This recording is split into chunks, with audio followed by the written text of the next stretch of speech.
Você já sentiu aquele arrepio na espinha ao ouvir uma história de terror? Aquele tipo de medo que não sai da cabeça, mesmo depois de dias?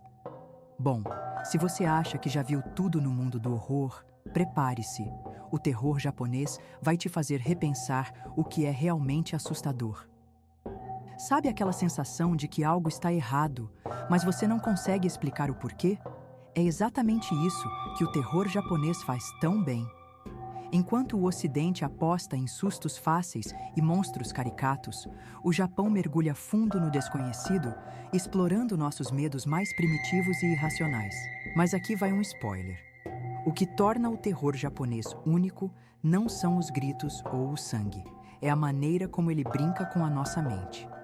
E hoje, vamos desvendar os segredos por trás dessa arte sombria. Pronto para descobrir? Imagine encontrar um espírito que não é exatamente malévolo, mas também não é lá muito amigável. Estranho, né? Essa é a mágica dos yokais, criaturas que vão muito além dos clichês do sobrenatural. Os yokais são como aquele vizinho excêntrico que ninguém entende direito. Eles surgiram na cultura japonesa como uma forma de explicar fenômenos inexplicáveis, como tempestades repentinas ou doenças misteriosas. Mas o que os diferencia dos monstros ocidentais é que eles não são apenas vilões.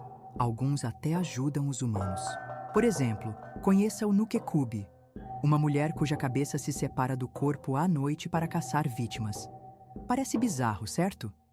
Mas essa lenda reflete o medo da dualidade humana. Aquela sensação de que nem sempre conhecemos a nós mesmos.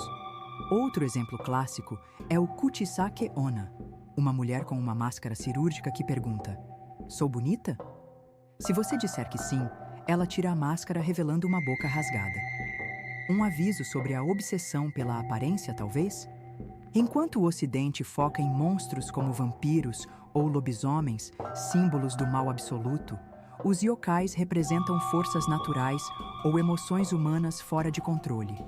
Eles são como espelhos distorcidos da sociedade, mostrando o lado sombrio do que ignoramos no dia a dia. Será que estamos preparados para encarar esses reflexos?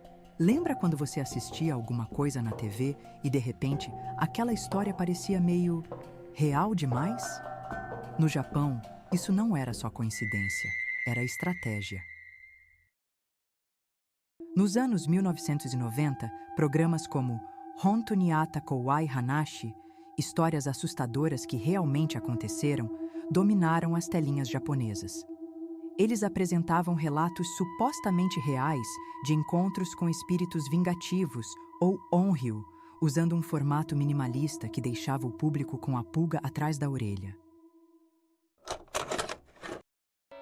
その日、私は学校帰りにあるものを拾ったのです。それはビデオカメラでした。あの日、僕がその公衆トイレに入ったのはほんの偶然に過ぎなかったのです。私はすっかり酔ってしまい終電を逃してしまったのでした。私はそのスタジオを見たとき、なんとなく嫌な感じがしていました。僕にとってそれは魔法の日記帳でした。お母さん、お母さん。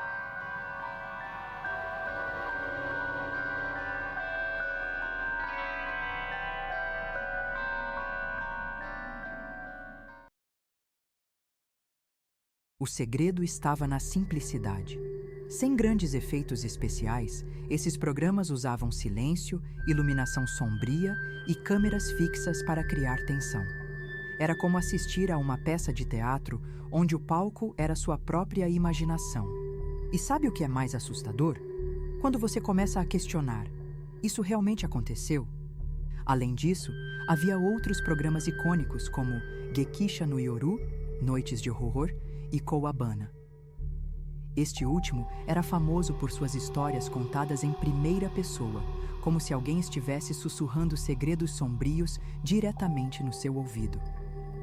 Esses programas não só popularizaram o horror japonês, mas também criaram uma atmosfera de medo cotidiano que transcendeu as telas. Quem nunca olhou para trás depois de ouvir um barulho estranho? Se você já viu Ringu ou Ju-on, sabe que o terror japonês não brinca em serviço. Mas o que torna esses filmes verdadeiras obras-primas do medo? Nos anos 1990 e início dos 2000, o cinema de terror japonês alcançou seu auge com filmes que se tornaram ícones globais. Títulos como Ringu, 1998, e Ju-on, The Grudge, 2002, introduziram o conceito de horror psicológico ao mundo, contrastando com o gore e violência gráfica predominantes no Ocidente. Esses filmes são marcados por elementos únicos, como o Zonryo, espíritos vingativos que carregam traumas profundos. Personagens como Sadako, de Ringu, e Kayako, de Ju-on, não precisam saltar das sombras para assustar. Elas simplesmente existem, pairando sobre as vítimas como sombras inevitáveis. A tensão é construída lentamente, com ambientes claustrofóbicos, sons sutis e imagens perturbadoras que ficam gravadas na memória.